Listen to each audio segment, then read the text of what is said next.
Sebetulnya korban itu kejadian itu sore hari loh. Ini dengan bukti bisa kita pertanggungjawabkan karena orang yang menunggunya juga teman saya.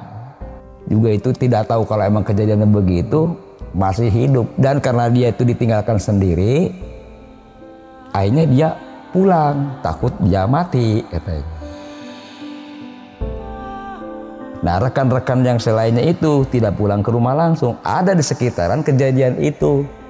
Si pelakunya juga malam itu masih ada di sekitaran itu. Kenapa tidak bisa dia tolong dengan teman-temannya? Masa orang satu kalah dengan orang 5 laki-laki? Kita lihat fisiknya udah mengerikan sekali. Yang namanya pakaian ini udah bisa dilepas, udah bersatu dengan kulit. 11 hari 11 malam dia itu tidak makan, tidak minum. Itu keras sekali tenaganya, walaupun pada itu 11 hari sudah hilang.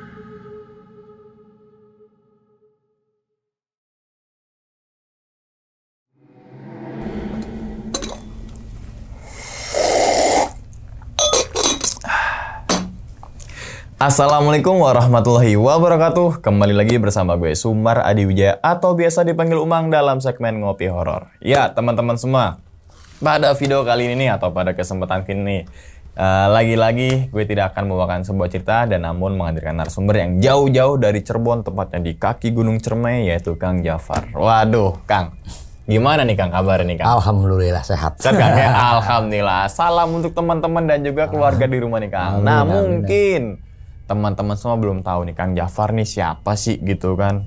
Kang Jafar ini adalah ketua dari Sapu Jagat. Ya, gitu. Sapu Jagat ini apa ini Kang?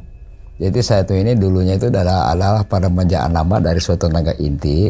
Jadi karena sering dibiasa di memadamkan kebakaran di mana-mana, pokoknya mana, jadi kita dikatakan Sapu Jagat di mana-mana gitu. Jadi menyapu jagat lah. Menyapu jagat, tapi nyapu ya, aib ini. Tapi itu bukan kita banggakan, itu hanya sebatas nama. Betul. Sebatas nama lah itu. Oke.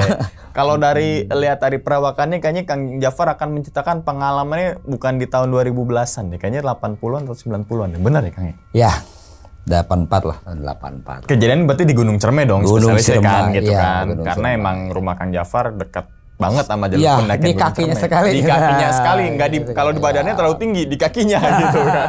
Di kakinya gitu. Ya. Di tahun berapa itu Kang? 84. 84 sama tahun 2000-an ada nggak Kang? Ada 2006. 2006. Ya. Nah, kalau boleh tahu Kang, intinya aja nih Kang, di tahun 84 dan tahun 2006 tuh ada kejadian apa sih Kang? Nah, di 84 kejadian 11 hari 2 pendaki perempuan hilang di Gunung Ciremai. Tapi akhirnya ditemukan tidak? Ditemukan. Alhamdulillah. Selamat itu. Di tahun 2006-nya Kang?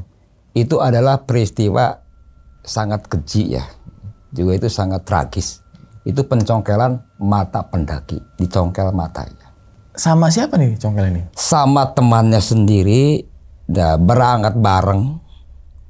Cuman berbeda ya, itu yang dia itu yang rekan-rekannya itu adalah karyawan RSPAD. Si pelaku itu adalah penjual gorengan di rumah sakit RSPAD. Apa hubungannya ya? Ada pribadi kali ya? Kurang tahu kalau jadi soalnya beda nih. Nah, kali ini prasangka belum juga nyata ya. Oh iya betul, diduga kan, duga-duga. Kalau prasangka ini kan ada bicara begini, ini Dila itu baru diangkat jadi PNS 7 hari. Sampai terjadi dicongkel itu. Oke, tapi ini sempat terekspos nggak kan di tahun 2006 nih Kang, ke media-media? Itu jelas tidak terekspos. Enggak terekspos? Tidak terekspos. Karena apa? Ini sebutnya apa? Peristiwa gelap. Gelap gimana? Mendaki nggak ada daftar ya. Lewat jalur ilegal. Pulang pun tidak ada orang di posko pendakian. Itulah. Gitu. Berarti naik nggak ketahuan, pulang nggak ketahuan ya, nih. Jatuhnya gini nih. Ini teman-teman jangan ditiru kayak gini nih ya, gitu. Jangan, oke. Tanpa izin itu. Tanpa izin jangan, oke. Kang, mungkin tahan dulu kali Kang cerita nih ya. Oke, dan tanpa berlama-lama lagi kita langsung masuk aja ke dalam ceritanya. Ngopi horor segera dimulai.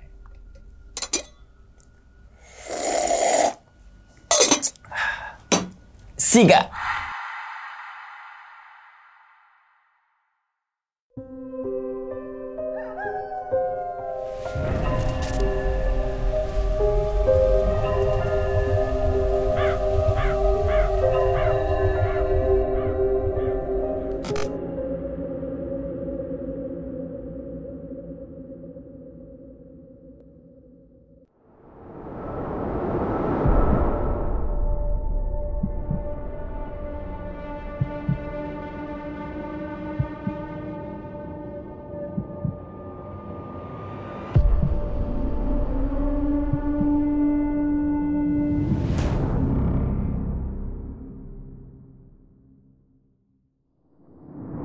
Sebelum kita ke Sapu Jagat, itu dulu itu kita ini suatu punya apa seperti masyarakat tenaga inti.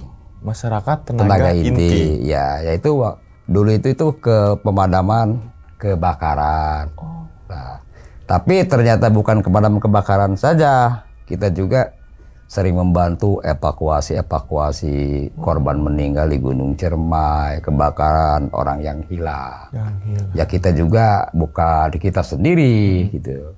Kebersamaan dengan rekan-rekan ya rekan-rekan sekitar kawasan Gunung Ciremai ya akar-akar teman-teman dari Cirebon Kambepak seperti rekan-rekannya biasa personal Jayus, Kermit itu Gareng itu udah pada tahu lah siapa ya. Iya. Kita ini udah nggak asing dengan mereka gitu. Makanya sering melakukan apa aktivitas bersama. Tapi di Taman Nasional sekarang Taman Nasional ya? Ya Taman Nasional. Tapi dulunya kita ini belum ada yang namanya organisasi. Berarti seolah-olah Gunung Ciremai itu gunung ada tuan tapi tidak bertuan. Itu. Oke, paham. Nah, di situ waktu itu kan perolehan dari perpindahan dari kawasan hutan lindung, baik itu jawatan. Kita ke perhutani, kebetulan di situ bapak saya itu di perhutani. Oke. Kita sering iseng-iseng main lah. Saya juga ini punya sedikit cerita nih ya. Cerita, oke. Di tahun 84. 84, oke. Waktu itu saya duduk di kelas 1 STM. Di Kuningan, STM Pertiwi Kuningan waktu itu. Dihebohkan dengan hilangnya 2 pendaki dari Jakarta. Namanya Sri dan Jansen. Gitu. Jadi selama pencarian dari laporan teman-teman mendakinya itu kan dia itu kalau nggak salah ini ya karena udah lama ini itu 9 personil. 9 personil. Yang sebagian turun duluan. Nah ini Sri Jansen itu berdua. Di belakangnya masih ada teman. Nah, ternyata setelah pulang temannya yang belakang sampai ke bawah menanyakan Sri Jansen di mana katanya. Kata temannya kan dengan kamu yang di belakang, kok nggak dengan saya gitu. Lepas dia itu di daerah Pengasinan. Di situ dah mulai ada pencarian. Cuma yang zamannya tahun 84 itu masih darurat kan. Iya. Darurat sekali. Parah itu. Alat komunikasi belum apa. Di situ evakuasi manual. Maksudnya apa nih Kang? Manual? Kesadaran masyarakat sekitar, para pendaki yang ada, pencarian. Belum ke sekarang ini ada Basarnas. Iya, BPBD. Karena di situ juga jangankan apa, komunikasi aja masih sulit. High nitrasi Praja baru berapa unit. Makanya kita bentuk pos biasa lah. Itu waktu itu bikin pos lah di Desa Linggarjati. Pencari ini ada magic lah kalau dulu ini. Setelah 3 hari tidak ketemu, ini menggunakan para ritual. Seperti para dukun, dengan sesajen, dengan apa. Upaya itu tidak terlaksana. Tetap. Terus keadaan cuaca itu hujan. Hampir setiap malam hujan, walaupun itu gerimis. Nah, setelah itu, ya di situ kan banyak tokoh masyarakat juga. Kalau saya terus terang aja, bukan evakuasi karena saya itu belum mengerti itu dulu. Gitu. Oke. Judulnya main lah.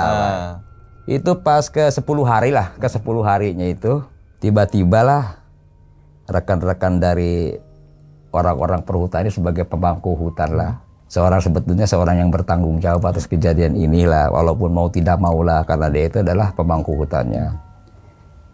Dia mendapatkan instruksi dari kepalanya lah, Asper kalau sekarang itu Asper lah. Nah, harus berangkat dengan waktu.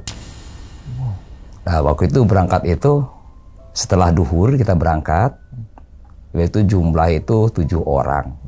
Ya saya itu termasuk saya mah bukan tim, hanya menggantikan bapak saya yang sakit waktu itu. Nah, itu pun dengan aturan waktu.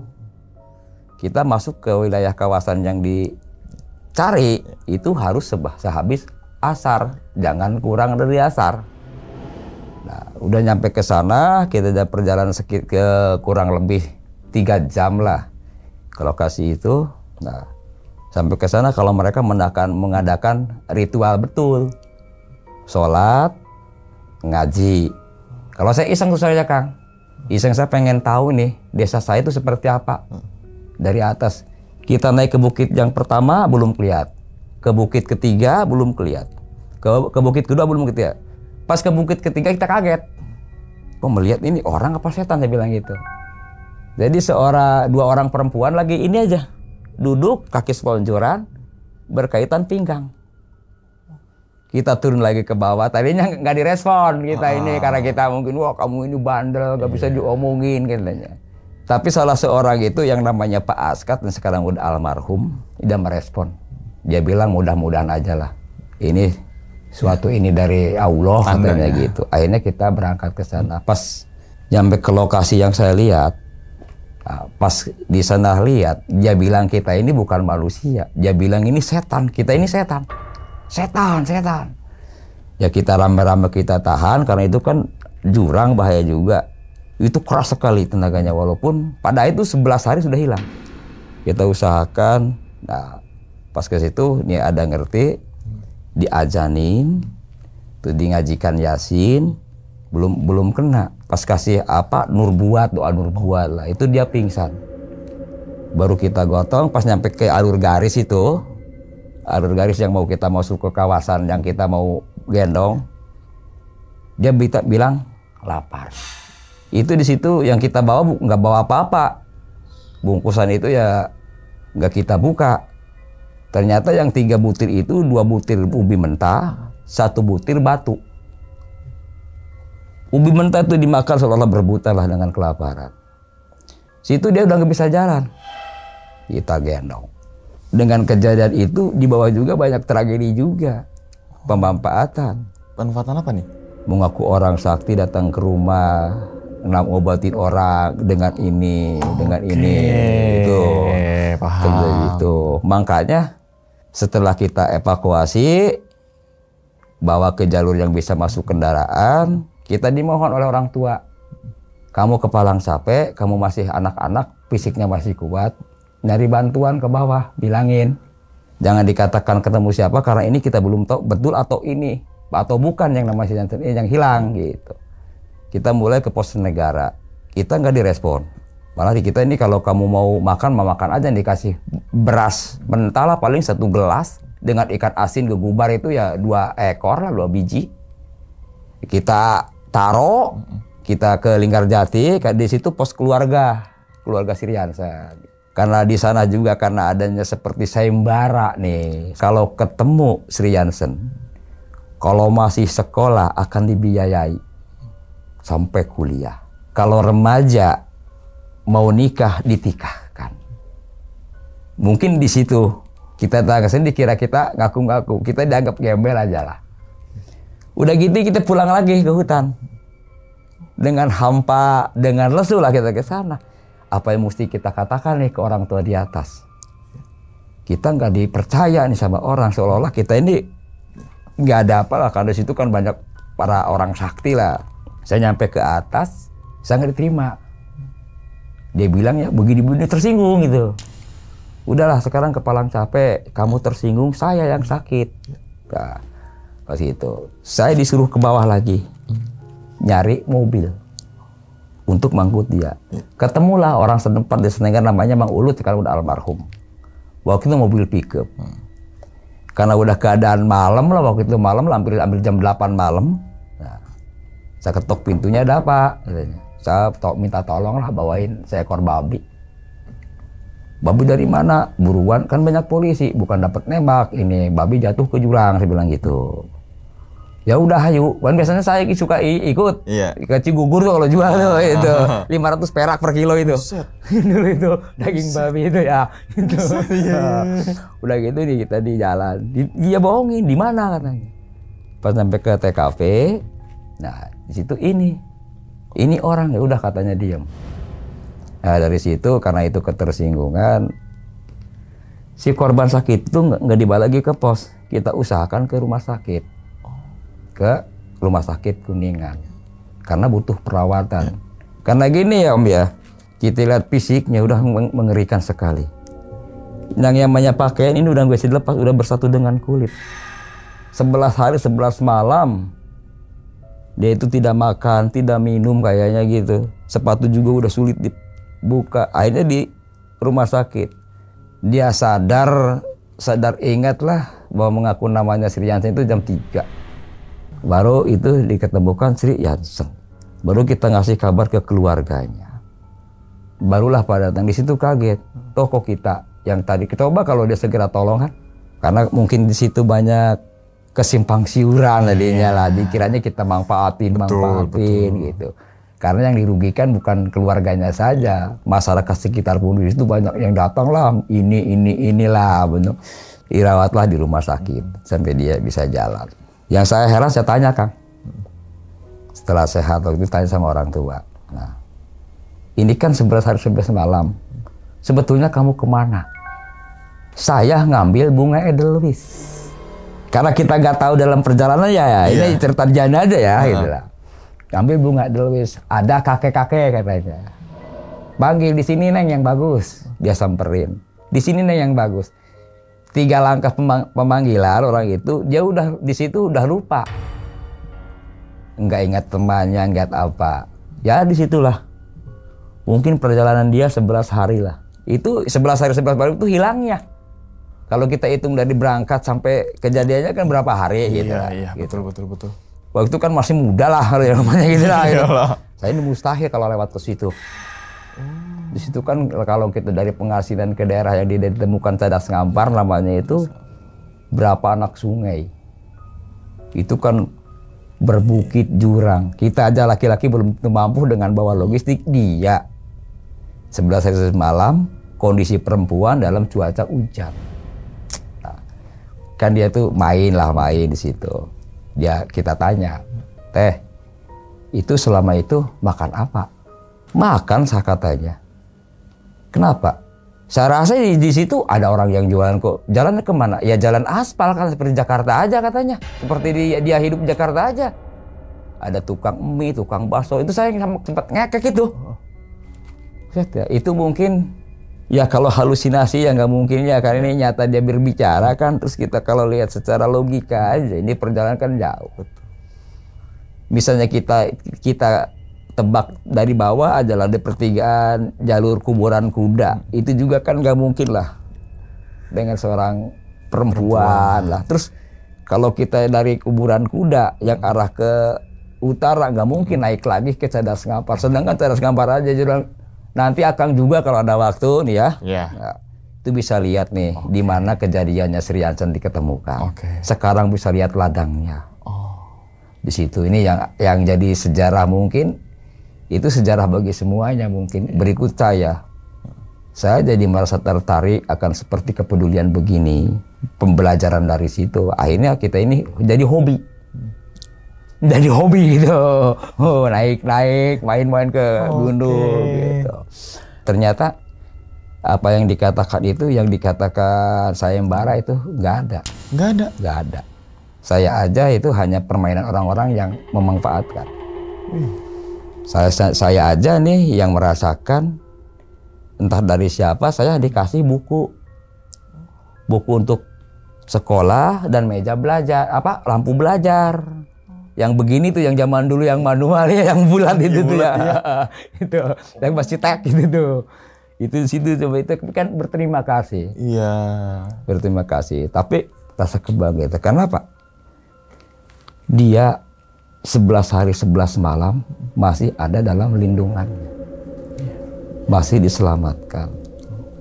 Terus itu karena kita cerita-cerita memang ya dikatakan oleh orang tua dahulu. Larangan ke Gunung Ciremai ini kalau menurut orang sekitar saya ya. Saya itu jangan berbicara sembarangan. Kedua ini perempuan nggak boleh lagi datang bulan. Kebetulan waktu itu salah seorangnya lagi kedatangan bulan gitu. Terus misalnya kalau ada apa-apa di gunung, ada yang manggil, misalnya ada yang ngetawain, lihat ke belakang, lihat ke depan, teman kita bukan. Kita berangkat berapa orang? 5. Kalau ada 6 siapa 1 orangnya? Kalau ada yang manggil teman kita, ada semua siapa yang manggil, nggak usah nggak usah oleh kata orang dulu. Makanya kita pakai. Karena terus terang aja Kang ya. Dari zaman itu kita juga akhirnya ingat, makanya itu kalau ke Gunung Ciremai nggak sembarangan berbicara katanya. Kalau orang situ kan mau makan aja kan kepedasan, minum keuripan. Misalnya kita bikin api unggun kejayaan. Itu udah simbolis tuh. Mungkin entah apa yang disembunyikan dengan kata itu gitu lah. Naik kita ini sambil zikir la ilaha illallah, la ilaha illallah. Itu aja mungkin itu bumbu semangat kita lah. Nggak boleh pegang lutut. Tuh, itu kejadian sering. Nah dari situ, nah, mungkin banyaklah peristiwa-peristiwa lah. Itu setelah itu kan dari Sri Yansen itu yang benar-benar kalau kita gambarkan selama evakuasi mengalami itulah yang sangat ekstrim. Ekstrimnya kenapa? Satu itu dia itu semuanya peralatan belum ada seperti sekarang lah. Komunikasi masih sulit, transportasi masih sulit, pengadaan dukungan logistik pun masih sulit waktu dulu. Kalau sekarang kan banyak yang instan, dulu kan masa dikasih beras sama ikan asin gitu. Juga ya. Gitu kan. Gitu. Makanya kita ini bicara realita. Karena kita juga harus menjaga lah, nggak boleh mengada-ngada, nggak boleh mengurangi dan melebihi. Karena apa? Itu yang saya alami. Walaupun itu berdasarkan saya itu entah sifatnya main apa, tapi kita kesana lah. Memang sering kita berangkatnya kan di situ kan anggota polisi Kuningan, Polres Kuningan, Kodim Kuningan waktu itu bantuannya begitu. Terus masyarakat peduli sekitar kawasan lah. Tapi kan belum tahu yang namanya evakuasi atau SAR kalau dulu. Judulnya mencari orang hilang lah gitu. Belum tahu kalau itu namanya sekarang evakuasi gitu. Kalau sekarang evakuasi. Kalau dulu belum ada bahasa ke situ. Iya. Oh, ayo kemana nyari orang hilang gitu ya. Iya, ada orang yang hilang cari yuk gitu. Kemana pasti ke sana nih ada keramat kasih ini gitu. Kan orang dukun. Dia di sana katanya tapi harus ada ini. Kita sampai kita nggak ada, udah dibawa lagi, udah pindah gitu aja. Itu mitosnya itu. Tuh makanya ya kalau yang lain-lain saya horor tuh nggak ada lah.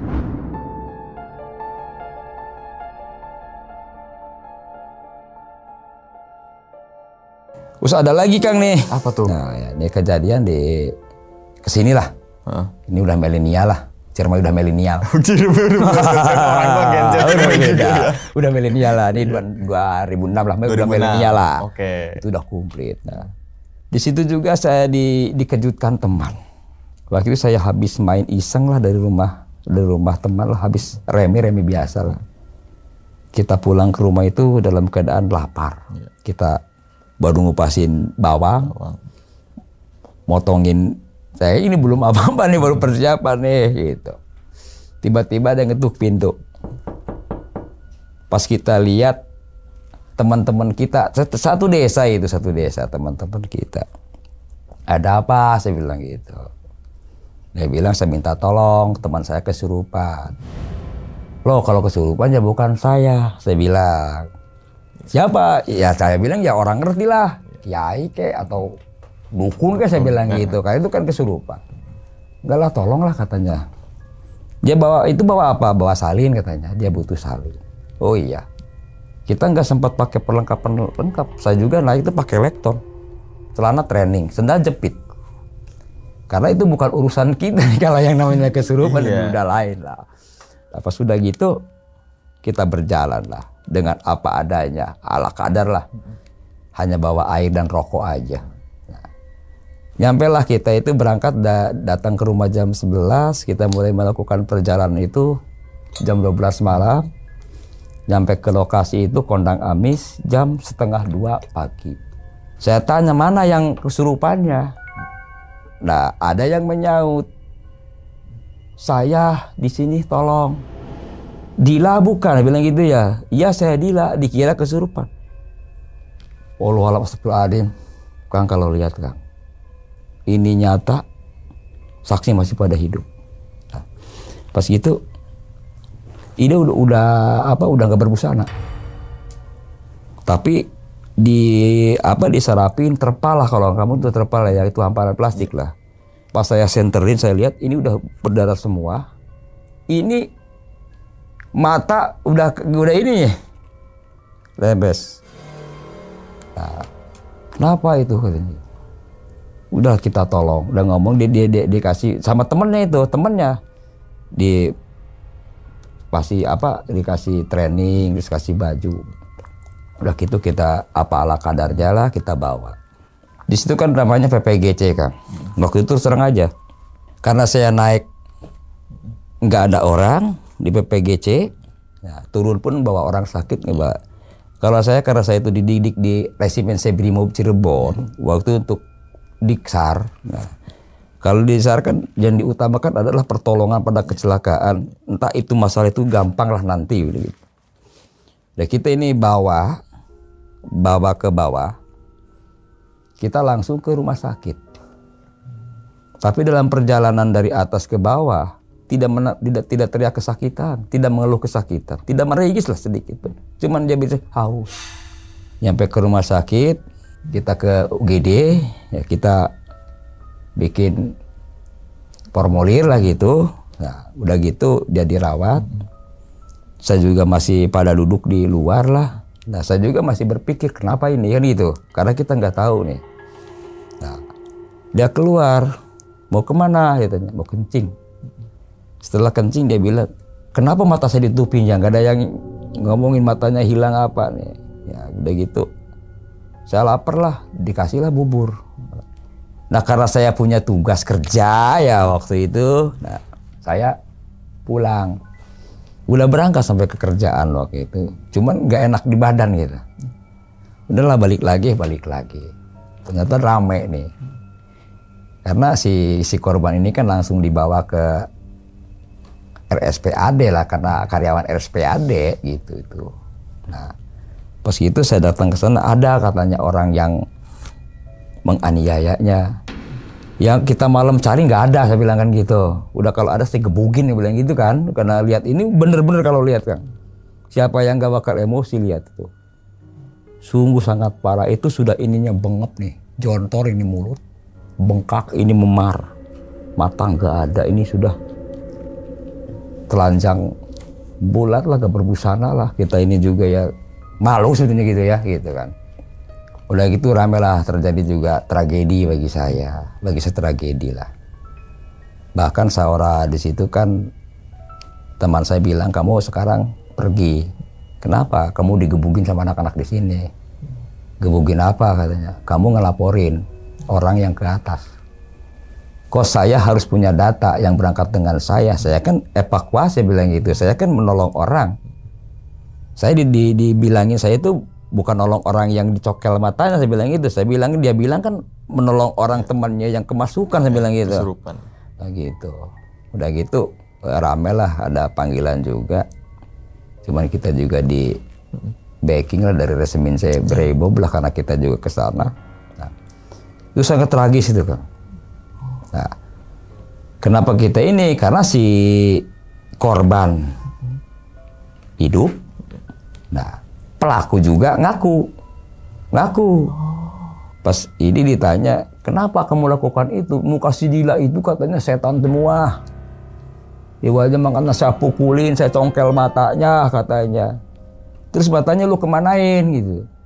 Saya buang, saya jauh. Gitu. Itu orang Tasik. Gitu.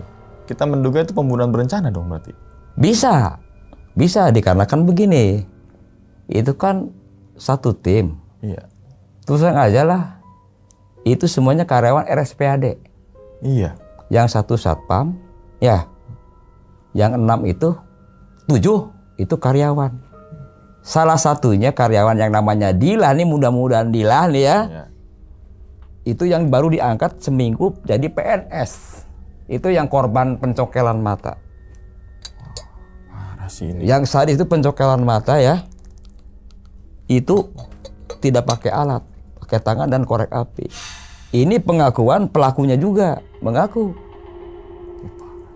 Bahkan sampai pelakunya menyadarkan diri, kalau butuh mata saya ambil saja. Tapi kan nggak bisa karena emang ini sudah permanen. Entah sudah kurang atau belum. Sekarang juga kan dilaksanakan pengurungannya di LP Kuningan karena TKP-nya di sana. Tapi sempat terekspos nggak itu, Kang?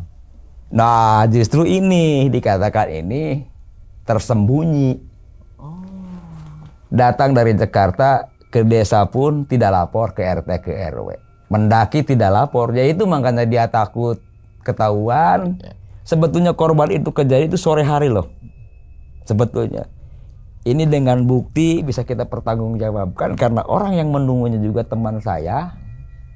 Juga itu tidak tahu kalau emang kejadiannya begitu. Masih hidup, dan karena dia itu ditinggalkan sendiri, akhirnya dia pulang, takut dia mati katanya. Nah, rekan-rekan yang selainnya itu tidak pulang ke rumah langsung, ada di sekitaran kejadian itu. Si pelakunya juga malam itu masih ada di sekitaran itu. Kenapa tidak bisa dia tolong dengan teman-temannya? Masa orang satu kalah dengan orang 5 laki-laki? Iya ya. Dengan alasan begini, Kang, kalau ke mitosnya nih, ini juga kan saya juga ini pengakuan dia. Turun merasa keausan itu saling tuding. Itu sawah bukan, kayaknya ladang di lubang datar itu katanya. Ini apaan kamu ini kamu? Akhirnya di situ ribut lah. Dengan alasan yang lain gak kuat lah, sakti temennya. Akhirnya Dila jadi korban. Dan itu mungkin bisa dikatakan berencana ya itulah. Karena mau dibakar. Kata si pelakunya mau dibakar di situ langsung. Iya, udah dikelupasin matanya, dia tarik lagi, dia masukin. Ini kan ada akar ya, ada akar pohon. Sudah dimasukin, sudah cuman korek apinya nggak nyala. Jannya bilang. Berarti korek api dia yang buat nyongkel mata? Iya. Ih, parah. Itu dipaksa katanya. Karena bukan itu kelihatannya di mata si Dila, di muka si Dila tuh ada setan katanya. Katanya pengakuannya ya, pengakuan si itu ya. Pelaku. Makanya ini kali-kali kalau ke sana kita cari di sekitar kawasan kita apa yang pernah dikontenkan, kenyataannya benar enggak. Biar kita ini mempertanggungjawabkan, kita publikan kan. Kita sudah punya inilah. Makanya kan saya juga bilang saya nggak berani berbicara kalau kita tanpa fakta kan gitu lah. Mudah-mudahan aja ini kita ini kan bahkan jadi kajian bagi rekan-rekan pendaki yang sekarang. Jangan, itu sebetulnya kan teman semua, teman-temannya semua. Ya jangan terlalu percaya sama orang yang main di hutan lah. Nah, itu karena banyak sering kerjanya karena kelaparan lah, karena kedinginan, karena ngantuk, kurang tidur lah. Itu emosi kan tinggi. Banyak faktor penyebabnya lah. Penyebabnya di dengan Gunung Ciremai itu, Kang ya. Nah, kebanyakan Kang Jafar banyak evakuasi dalam tanda artian orang yang nyasar atau memang kondisi korban ini sudah meninggal. Lebih banyak mana? Saya selalu ikut. Selalu ikut. Ya. Terus sebenarnya banyak kondisi ini kalau dikondisikan 50-50 lah. 50-50. Iya. Soalnya kan hilang tuh si Gembong dari Bekasi yang ini tokoh-tokoh PKS. Iya yang sempat kita undang juga tuh ya. Itu ya. Nah kalau yang mati kan saya bisa hitung berapa lah. Tapi sebetulnya kalau kita kupas lama ya, makanya kalau situ mau ke sana ya. Sana itu ada cerita dalam dulu ya, zamannya Pangeran Diponegoro. Itu sudah dulu yang meninggal di Kawah Burung. Kawah Burung Sadare. Ya ada juga yang di luar jalur pendakian meninggal, orang sepasawahan, orang setempatnya. Itu lagi baca Quran, meninggal. Makanya kalau ke sana, kalau kita kan nggak bisa membicarakan kali itu, ini orang lain kita ke sana, mungkin mereka tahu karena dia tuh pelakunya yang menolong. Oke, terus Kang sempat dengar pesawat Cessna nggak nih? Dengar. Yang katanya nih nabrak tebing Gunung Ciremai, terus tidak ditemukan nah, ini kalau masalah nabrak Gunung Ciremai itu Katanya kan katanya ini. Iya, ini katanya ini kan ya. ya. Tidak ditemukan. Saya 3,5 bulan untuk pencarian evakuasi itu.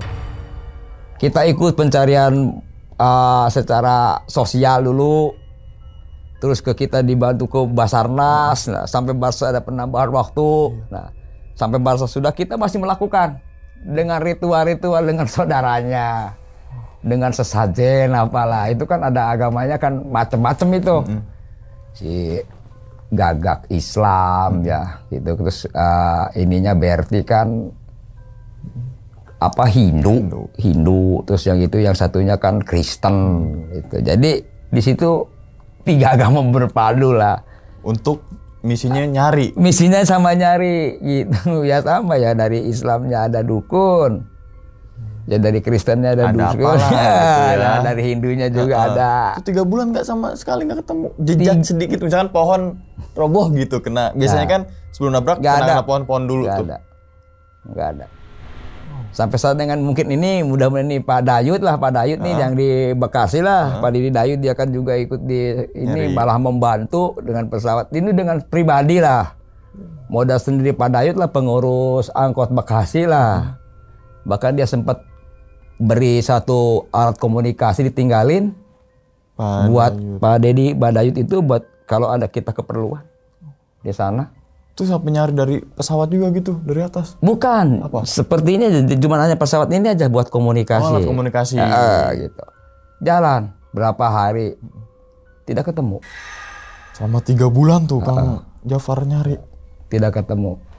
Cuman kan yang realita mah yang saya waktu kerja itu yang jatuh Cessna yang di Kalimati itu. Itu kan itu mah ketemu karena itu di ladang persawahan. Ininya kan hampir putus satu karena kenapa kawat sutet. Yang ininya kepanggang satu ini. Ya, yang situ udah meninggal semuanya. Sampai pesawatnya juga kan dipotong, dibawa ke Polres Kuningan. Dipotong, diambilnya juga. Diangkut pakai mobil itu. Yang keduanya kan ada emang Cessna yang ini tanggung itu ketemu tapi di Raja Galuh. Oh, Raja Galuh, aku tahu ya. Ketemu itu yang di Raja Galuh memang ketemu. Tapi yang pertama nggak ketemu. Yang pertama sampai berarti puing sedikit pun nggak ketemu, jejaknya juga nggak ada. Ya, nggak ada. Itu menjadikan gitu, misteri kan nggak bisa ketebak gitu, misteri sih. Oke. Kang, pernah nggak sih ada nih peziarah yang naik Gunung Ciremai Linggarjati terus dievakuasi gitu Kang? Pernah. Sekitar tahun berapa Kang? Kisaran aja. Kisaran 86. Wih, jauh banget ya. Itu yang yang dikatakan pendaki yang berijarah ya. Iya. Itu yang dari Kerawang. Oke. Itu yang Kerawang. Di situ juga kayak saya juga kan belum begitu mengenal alamnya sebenarnya. Terus ya kadang-kadang kalau kita realitakan segamblangnya ini sudah banyak orangnya juga yang meninggal itu. Yang belum evakuasi. Karena waktu itu terus aja keterlibatan masyarakat dan saya itu terus terangnya dibantu oleh anggota Arhanud Cirebon. Itu yang evakuasinya dan Polres setempat. Yaitu TNI Polri kalau dulu. Karena masyarakat belum sempat ke situ semua. Ya. Belum ada niatan. Nah sekarang aja. Kalau dulu masih cuek. Karena masyarakat dulu itu masih saya bertani. Ya jadi belum banyak kemanusiaannya, sifat kemanusiaan belum ada. Oke, itu kira-kira dievakuasi gara-gara apa itu Kang? Evakuasinya? Evakuasi itu karena itu ya itu. Perlengkapan sudah tidak lengkap, logistik juga tidak jelas. Tapi dia nggak sempat nyasar, enggak? Enggak, memang naik. Tadinya kan mau lewat Linggarjati, ditolak karena dengan persyaratan tidak memadai untuk pendakian. Mungkin lewat Palutungan. Waktu lewat Palutungan kan pendakian juga belum begitu ada penjagaan lah, hanya kan pendataan. Mungkin lewat ke sana. Tiba-tiba ya ada pendaki turun menyatakan ada orang yang mati berceceran. Emang berceceran gitu. Jadi mending keinget ceritanya Kang Endun kalau nggak salah ya. Kamu berceceran. Iya, jadi make sense nih. Jadi itu beneran emang cerita ada nih gitu kan. Ada. Dari segi orang Palutungannya gitu kan. Terus orang Linggarjati yang teman-teman dari Sapu Jaga itu mengakui kalau itu ada. Emang ada. Suka. Iya, itu yang dari ya kalau taunya kan kurang apalah kita. Iya, tapi jelas ada orang Karawang. Itu ada. Terus masyarakat itu satu RW yang meninggal itu. Itu juga korban orang paranormal. Katanya kalau naik ke Gunung Ciremai mau naik pangkat, bisa jadi kaya. Gitu. Akhirnya ya karena usia sudah segitu, usia juga sudah tidak mencukupi lah. 50 tahun ke atas semua. Pakai samping, ibu-ibu juga. Mama tuh pakai samping. Kalau anak-anak sekarang kan safety lah. Iya. Setelah tahun 84 ada lagi nggak Kang? Yang kejadian yang benar-benar Kang Jafar nih kayaknya nggak bisa dilupakan ya sampai sekarang. Nah dari 84 ya, dari 84 ini kan sekitar 8, 86, 87 kan adalah situ mulai kita ini adanya kejadian jatuhnya anak Kuningan. Namanya Iksanuddin. Nah setelah Iksanuddin ada juga anak Kuningan juga, Juhana. Setelah itu menyusul Jelfi, anak Husnul Khotimah 2 orang yang naik. Nah itu Jelfi juga sebetulnya lama juga sih dari jadi gini ya kalau Jelfi lah. Juhana juga itu sebetulnya banyak sejarah sih kalau dikatain seperti Iksanuddin, Juhana ini. Kalau tahunnya saya lupa ya. Cuman ya kalau masih ingat lah kalau itu karena kita ini terlibat di situlah. Gitu. Iksanuddin bilang ke orang tuanya mau camping di Paniis, ternyata mendaki. Kabar jatuh, tapi bukan dari atasnya, dari cukang. Yang Jayus bilangin, Jayus tahu lah. Iya. Oh. Jayus bilang itu dari cukang. Nah kalau Juhana, dia turun ke bawah, tapi bukan jalur pendakian. Turun ke kawah maksudnya? Ya, bukan jalur pendakian yang biasa diturunin di situ. Nah, JLP pun begitu, bukan jalur pendakian. Banyak sih Kang, kalau kita ini yang meninggal di Pengasinan 2 orang, anak Bekasi, Kasmi namanya. Itu kenapa Kang meninggalnya? Itu yang saya heran, temennya yang baru naik selamat, dia 2 orang yang pernah sudah 3 kali naik meninggal. Kayaknya sih itu karena apa? Di sini pecah semua pori-pori. Ya mungkin anak-anak akar juga tahulah karena waktu itu kita bersamaan dengan mereka. Kalau dia tim komunikasi, kita ini tim angkutnya, bawakan. Kita sudah mendapatkan ambulan Ciremai. Kata siapa tuh? Kata orang Walnari itu ambulan Ciremai. Itu Bongkeng Julkarnain, terus rekan-rekan tuh si Kosdi, Mustopa. Itu banyak kan yang di Walnari, Gueceng itu banyak ya. Zaman lah gitu. Petong di situ jalan lah. Papo gitu. itu. Tapi saya itu terus terang aja belajar dari mereka, kita nggak ke sana gitu. Karena kalau tujuan kita evakuasi kita nggak ada muatan lain, nggak mencari keuntungan. Kita bukan hobi, tapi bentuk peduli kita manusia karena hak kita loh membantu orang seperti demikian. Gitu. Bahkan kita ke adik saya juga nih, di Satu Jagat, jangan prinsip ke situ. Kalau kamu mau nolong, kalau kamu minta upah usaha yang lain, nggak usah begini. Karena keikhlasan kita juga yang menyelamatkan kita. Jangan-jangan kita usah mengangkat seseorang malah kita yang kena. Mending kalau ikhlas lah sebenarnya gitu. Kang, terus kan ada nih kita sedikit agak nyebrang, bukan dievakuasi dulu aja biar teman-teman semua tahu nih masalah tentang pos-pos di Gunung Ciremai nih. Terutama mungkin Kang Jafar juga selaku ya sering naik Gunung Ciremai lewat Linggarjati gitu kan. Ada namanya pos Cibunar, Pangol dan sebagainya. Kan ada juga nih Kang yang menyangkut pautkan nama pos ke arah mistis. Banyak nih. Jadi ini yang harus diluruskan. Ya dong, opini-opini yang gelinding-gelinding ini yang masalah pangalap. Oh berarti kalau kita ngakam situ dialap, dijemput sama ini kan biasanya begitu tuh. Itu mistisnya tuh. Aku nggak mau komentar masalah itu dan aku tidak membenarkan tentang itu. Tapi kita logikanya nih Kang. Kira-kira Kang Jafar tahu nggak arti dari setiap pos di Linggarjati ini Gunung Ciremai? Dari mana dulu? Yang di Cibunar apa dari mana dulu nih? Ini kita juga kan kalau napak tilas dari orang tua dulu. Cibunar mitosnya dulu itu kalau orang ke sana kan berwudu dulu di situ sebelum mendaki. Cibunar kata orang dulu kalau bisa bawa air, jangan sampai habis. Sampai ke puncak bawa lagi.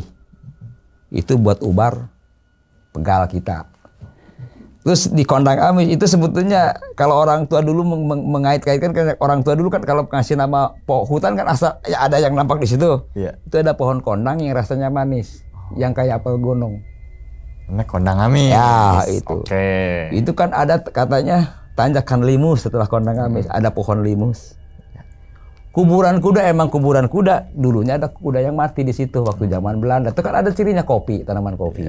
Pengalap pengambilan kayu yang nyuri lah gitu loh dulu itu pengalapan pengambilan kayu. Nah, ke situ Seruni. Di situ ada pohon yang kalau kita pegang tuh ininya apa pucuk itu ya, gatal. Itu Saruni, pohon Saruni. Tanjakan Bimbin ada pohon Bimbin. Itu kalau orang tua dulu itu menyatukan nama itu karena berhenti di sini, oh Bimbin, tanjakan Bimbin aja dah. Oh, oke. Nah kalau Bapak Tere ada mitos dan juga ada kita kaitkan dengan alam. Tanjakan gini katanya sejahat Bapak Tere ke anaknya itu. Ada juga mitos di situ pendekar lah, walau alam lah. Kita ini ke Batu Lingga itu Panglinggihan Wali Songo, itu batu zaman Wali Songo pertemuan berisiatan wali yang 9 untuk membahas Islam entah ya. Apa gitu. Itu Nyiling ada pengikut di situ, katanya Nyiling itu adalah orang yang mau ini ilmu dengan Sunan Gunung Jati. Itu walau alam itu juga kan kita juga ini dari cita-cita nafak tilas lah. Nenek moyang lah. Itu Sanggah Buana. Jadi menyangga itu kan Sanggah Buana itu Buana kan alam, menyangka itu ada tanjakan begini. Kita mau mulai pertanyakan yang ini. Nyampelah kita ini ke Pengasinan. Dan kalau dulu Pengasingan. Pengasinan itu kan orang dulu zaman perang di situ. Nah, kalau Pengasinan sekarang kilasannya orang sini lu rasakan aja habis naik kan katanya keringat kejilat kan asin gitu. Itulah. Nah, di situ ada juga yang namanya sejarah dari dulunya itu Sang Hyang Kendit. Sang Hyang Kendit. Ya, pas habis Pengasinan kan ada Sang Hyang Kendit. Di Sang Hyang Kendit kita ini naik Silalambe. Kayak kelihatan kan dekat. Sini Pak kalau kita naik kan melelahkan walaupun berapa menit ke atas itu. Nyampe ke puncak itu dikatakan panglongokan kalau rasanya itu. Jadi pas naik gitu. Ke bawah ke kawah. Itu kalau sejarah realita orang di sini. Nggak ada kemistis. Apa-apa, nggak ada. Berarti ini sama kayak harus luruskan juga Gunung Slamet pos 4 Samarantu. Samarantu katanya nih banyak kan pendaki ketakutan Kang ketika nyampe pos 4 Samarantu ketika malam hari. Iya. Katanya Samarantu samar dan berhantu, hantu yang tidak terlihat. Padahal di situ ada namanya pohon Samarantu. Nah, jadi itu harus diluruskan masalah kayak gitu. Jangan sampai kegiring opini yang menimbulkan pendaki itu takut gitu ketika naik gunung. Seharusnya enjoy tapi tetap safety ya Kang ya. Iya jelas. Jadi kadang-kadang kan hal seperti begitu itu bisa mendown-mentalkan ke generasi yang akan datang. Jadi bagi sekarang ini bukan suatu kehati-hatian segitu. Bahkan jadi ujian bagi mereka. Bukti enggak. Makanya sering terjadi hal-hal yang nggak diinginkan. Nah, terus pendakian juga kan pendakian sekarang ini nggak kayak dulu. Dulu itu persiapan air aja per orang 5 liter minimal. Perbekalan makan kalau untuk 1 hari persiapan 2 hari. Jadi jangan sampai kehabisan. Kalau sekarang kan hanya bawa air sepenting cukup sendiri lah. Padahal kekurangan akhirnya kan minta-minta sama yang lain. Betul. Itu juga kan bikin ketidaknyamanan pendaki yang lain. Gitu. Terus keselamatan sendirinya aja kan naik ke gunung kan gak safety. Kalau hujan, kehujanan. Itulah banyaknya. Oke, nah terus Kang, karena tadi udah biar tahu nih pengetahuan kita balik lagi tentang si Kang Jafar juga tentang Sapu Jagat ini, gitu kan. Sapu Jagat berarti berdiri tahun berapa itu Kang? Kalau berdiri Sapu Jagat ini 97. 97, awal mula dirikannya tuh? Didirikannya itu dulunya itu regenerasi sebetulnya. Oh regenerasi dari tadi ya, bapaknya Kang Fajar ya. Kenapa dikatakan Sapu Jagat? Karena bila ada kejadian ya kebakaran hutan, ada evakuasi kejadian hilang, meninggal di mana-mana kita ini dipanggil. Akar juga tahu lah. Kang Ejin siapa itu, Kang Endun juga tahu lah. Itu karena kita suka, tapi kita ini bolehlah. Kita ini nggak mau jadi apa-apa, yang penting kita ini bergerak dari hati ya. Gitu. Ikhlas gitu ya. Itu tahun 97 sampai 2024. Iya, sampai sekarang. Masih tetap aktif dan masih terus tergenerasi. Regenerasi ya. Itu dia, regenerasi itu wajib juga tuh. Dan harus konsisten gitu kan, biar ada penerus-penerusnya gitu kan. Makanya karena kalau kita nggak bangun dari sekarang, karena mencari bakat sekarang sudah susah. Kita juga membangun mereka ini kalau yang misalnya dia ikut baru kita rekrut, nggak kita ngajak. Karena kalau kita ajak belum tahu hatinya ke situ. Oke. Terus ada satu lagi Kang. Aku sempat penasaran dengan predikat ambulan gunung. Nah, Ya dikatakan kita ambulan gunung, terus aja lah. Waktu pengambilan kita nggak pakai waktu lama. satset. Iya. Waktu pengambilan si Jelvi, Heeh. kita ini hanya 3 jam Dari- dari Gua Hawara sampai ke Palutungan. Itu cepet tuh 3 jam gue 3 walet. jam. Bawa itu lagi korbannya. Iya, korban 2 itu. Iya lewat anak-anak trail run TikTok ini 3 Karena jam apa? bawa Waktu korban. itu juga nggak percaya kalau kita udah ke sana. Ini nggak percaya Mas sudah sampai sini. Bahkan si korban sudah turun baru panggil ambulan. Iya Tuh. sih, emang sempat saat itu tuh Kang, aku juga sempat dengar omongan bahwasanya mungkin Bang James Linggarjati itu ya, gitu kan. Ranger Cermai itu pokoknya the best deh. Di ini juga Iya. diakuin oleh beberapa ranger gunung lain, Iya. karena mungkin ya tingkat kesulitan Gunung Cermai, apalagi spesifiknya Linggarjati itu kan lebih vertikal Terus banget. aja Kang. Ya kalau dulu ada orang meninggal di gunung, pada diem. Pada diem. Karena entah takut entah apa. Ya, saya bilang kalau kita diem siapa yang bawa? Baik buruknya namanya mayat itu harus kita bawa. Bahkan tahun berapa ya kita ketemukan tengkorak juga Di jalur pendakian. di Pengasinan. Itu dengan Polres, saya ngambilnya dengan Polres Kuningan. Itu tahun-tahun 86 ke sini lah, 86 ke sini, tapi sebelum 90-an lah, sebelum 90-an lah. Itu masih kuno juga lah. Masih Iya. belum terorganisir lah gitu. Makanya mungkin di sini ya saya juga bersyukur lah banyak pecinta alam yang menciptakan dirinya untuk kemanusiaan, entah berbentuknya sifatnya apa, yang penting sudah ada sifat mau kemanusiaan juga udah bersyukur kita ini. Betul. Karena kita dengan teman entah itu dari mana yang namanya pendaki ya rekan kita. Betul. Yang namanya apapun kejadian yaitu teman kita, karena kita masa-masa manusia lah, saling menolong sebelah gitu. Jadi sampai sekarang juga anak-anak kita ya Masih misi itu lah. ya. Suka dukanya apa sih yang kalau saat proses evakuasi itu Kang? Mungkin nggak banyak orang tahu juga nih gitu Ya. kan. Apa suka dukanya sih? Kalau kita nih suka, kita bisa menolong orang ya. Bisa melaksanakan keinginan kita. Gitu. Tapi kadang-kadang duka kita lah. Kadang-kadang kita tuh disangka apa, dimanfaatkan apa, itu dukanya kita. Oh. Tapi kita hanya rasakan cukup kita cuma nggak jadi masalah. Ya misalnya kita begini-begini ke orang lain yang punya nama. Ini yang punya nama. Anak-anak udah nggak usah apa-apa. Itu bukan hak kita. Tapi kita buat apa hanya pengakuan. Yang penting kita bisa melaksanakan, kita selamat udah. Ya. Itu ya. Itu saya nilainya di tuh situ ya. ya. Penting kita, saya bilang ikhlas enggak. Kalau ikhlas ya terima apa adanya. Kalau enggak ikhlas nggak usah lah kamu gini-gini, saya bilang gitu. Iya. Satu lagi nih Kang, pertanyaan terakhir nih. Kang Jafar tahu gak asal muasal nama Gunung Cermai ini gitu? Gunung Ciremai itu namanya Gunung Ciremai dulunya itu. Ya kalau ini kan sebetulnya Gunung Ciremai juga ada silsilah dan ada nyatanya nih. Waktu itu kita ini dengan dari yang lagi ini dari kedokteran UGM ya ke Gunung Ciremai itu dalam penelitian. Saya tuh diajaklah ngawal ke situ. Mandu nemenin. Jadi dia itu dalam penelitian pohon. Kenapa? Memang Ciremai itu dari salah satu jenis pohonnya gitu. Oh, pohon yang berbuah apa? Iya, yang kayak berdu bunganya asem kayak ya? kayak cantigi pohonnya. Heeh. Mirip-mirip. Cuman bedanya cantigi dengan Ciremai, kalau cantigi mah dimasukin ke air panas tuh biasa. Kalaupun itu mah kayak air teh. Oh, kayak ada. Saya tanya ini buat apa manfaatnya? Saya bilang gitu. Ini untuk penawar rasa mual dengan adanya belerang. Gitu. Oke. Ya kalau Ciremai awal-awalnya saya juga tidak membuka, takut salah ya gitu ya. Ya makanya saya bicara realita yang saya alami gitu.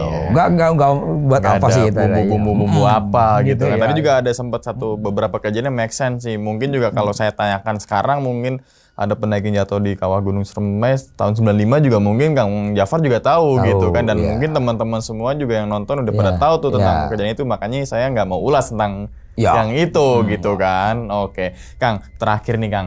sebelum ditutup nih Kang videonya, Ya. Kang Jafar punya pesan nih Kang untuk teman-teman semua nih yang mau naik gunung supaya lebih safety lagi gitu, Ya. Kang, dan menurunkan angka kecelakaan Ya. gitu loh Kang. Jadi ya saya harap lah ke rekan-rekan yang sekarang mendaki, jangan merasa kita ini dari segi apa. Terus kita punya apa, kemampuan apa kita jangan merasa kita ini fisiknya kuat. Jangan merasa kita keadaannya lebih dari yang lain. Tetap nggak ada karena ke gunung itu kita utamakanlah kesafetyan lah. Misalnya di musim hujan siapkanlah apa yang dibutuhkan untuk musim hujan. Terus saya yang sangat sarankan untuk pendaki, walaupun itu musim hujan, musim kemarau, usahakan tuh air yang sangat dibutuhkan sekali. Air itu, kalau syukur-syukur kalau bisa teman-teman bisa membandingi teman-teman yang lain gitu. Terus tingkatkan kesolidaritasan dengan pendaki. Yang namanya itu siapa dan dari mana, itu teman kita. Sama hobi satu perjuangan lah, tujuan mungkin sama. Tolong saling jaga dan saling membantu. Terus keduanya ya saling menjaga kearifan lokal, konservasi, saling menjaga, karena bagusnya Gunung Ciremai itu untuk dipandang, karena jauh-jauh kita ke puncak Gunung Ciremai adalah untuk memandang keindahannya. Tolong itu titip Edelweiss dijaga, dilestarikan kalau ada gitu. Karena apa? Kalau tanpa Edelweiss, orang yang itu Edelweiss dengan pemandangan. Karena apa? Pengen Edelweiss. Itulah jadi jagalah kearifan lokal. Terus nggak usah berpikiran horor kemana-mana ya. Ini aja lah. Kalau kita mendaki, kita siapkan mental. Karena mental apa? Kita yang namanya ke gunung harus siap. Jangan berpikir ada apa, ada ini, takut. Jangan usah.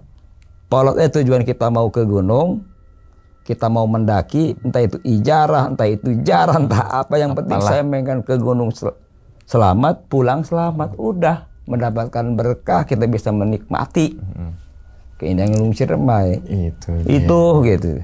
Oke, tadi yang harus ini jangan sampai ke distract pikiran kita kalau mau naik gunung tentang seram dan horornya aja. Ya, nah, itu. Kan sekarang banyak dikatakan. Banyak kan. Bunyi itu, suara ini, ketemu itu. Ada sosok ini, sosok itu. Jadi gini Kang menurut saya. Gimana tuh? Kalau masalah itu masalah pribadi loh. Ya, dan itu juga nggak harus diributin. Nggak usah. Nggak usah didebatin. Yang penting kita safety aja gitu ya. Kalau kita berpikir kita dengar Jai Ponggar itu dari perilaku kita loh. Iya. Sugesti ya. Sugesti perilaku kita. Sepakat dengan hal itu. Emosi kita dari perilaku kita. Ya. Benci ke orang perilaku kita sebetulnya. Kalau kita nyari ke gunung kan nyari ke enjoy ya. Keindahan alam, menikmati. Betul. Sebetulnya itu untuk menguji mental kita, menguji diri kita. Sejauh mana sih kita tingkat kesabarannya, ketabahannya, kekurangannya, kelebihannya. Dan butuh apa dengan teman, harus gimana dengan teman. Gitu. Itu yang mau naik gunung itu. Aku juga sepakat dengan mental kan. Karena kalau nggak siapin mental, jadi kita mental. Gitu kan, jadi mental dong. Gitu. Nih, gini Kang ya, kata gini. Mental apa, fisik kita kuat nih. Mental kita lemah. Mental kita lemah, jangan harap nyampe ke puncak. Ya. Fisik kita ini udah lemah. Tapi mental kita ini ke gunung berusaha kan. Sedikit. Itulah nyampe. Itu setelah nyampe ke puncak, insya Allah sembuh lah. Walaupun turun baru berasa lagi nyampe base camp tuh ya, laporan. Tapi gini biasa pernah kan terjadi. Dia waktu itu naik, di antara itu punya penyakit asma.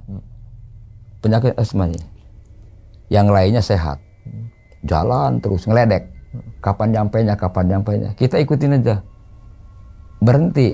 Ya. Kita kasih air. Udah nih nggak kuat, kasih remason. Kita balurin, jalan lagi.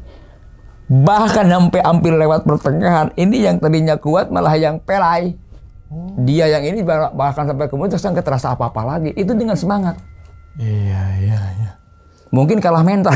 Kalah mental tuh. Oke, cukup seru juga nih teman-teman soal pengalaman dari Kang Jafar nih. Sebenarnya banyak juga, tapi aku ambil yang 2 itu aja, dan itu kayaknya banyak banget pelajarannya kan. Soalnya aku ya pengennya tuh yang bisa dijadikan pelajaran untuk teman-teman semua nih yang maupun mendaki ataupun yang emang bukan basicnya bukan naik gunung, untuk informasi aja gitu kan. Oke, terima kasih banyak nih Kang Jafar. Terus itu ya satu lagi buat saya ya. Itu seperti terjadinya Sri Hansen. Itu karena kurang kepedulian kita dengan teman, kurang kerjasama dengan teman, kurang saling mengawasi. Yang kedua yang 2006, tolonglah jangan sampai terjadi itu. Itu contoh yang apa? Dengan teman sendiri begitu, makanya kita harus bisa menjaga diri sendiri. Hati-hatilah. Itu untuk jangan sampai terjadi begitulah. Gitu, jangan terulang lagi lah. Jangan terulang lagi. Oke, salam nih Kang untuk teman-teman Sapu Jagat nih gitu kan. Semoga teman-teman Sapu Jagat sehat selalu ya. Insya Allah misalkan saya pulang ke Cirebon, saya mampir ke sana deh ke Kuningan. Main saya tunggu. Nanti Amel suruh sama ketemu Wak Jayus ya. Oke, dan ingat teman-teman semua, cerita dari Kang Jafar ini bukan untuk nakut-nakutin teman-teman semua ketika mendaki Gunung Ciremai ataupun ke gunung yang lainnya. Tapi ambillah sisi positifnya dan buang sisi buruknya. Sekian dulu pada video kali ini dan nantikan video-video gue berikutnya. Hal gaib itu muncul ketika sugesti kita buruk. Wassalamualaikum warahmatullahi wabarakatuh. Selamat beristirahat. Terima kasih banyak nih Kang Jafar. Ya, sama-sama. Mudah-mudahan bermanfaat nih. Amin, amin.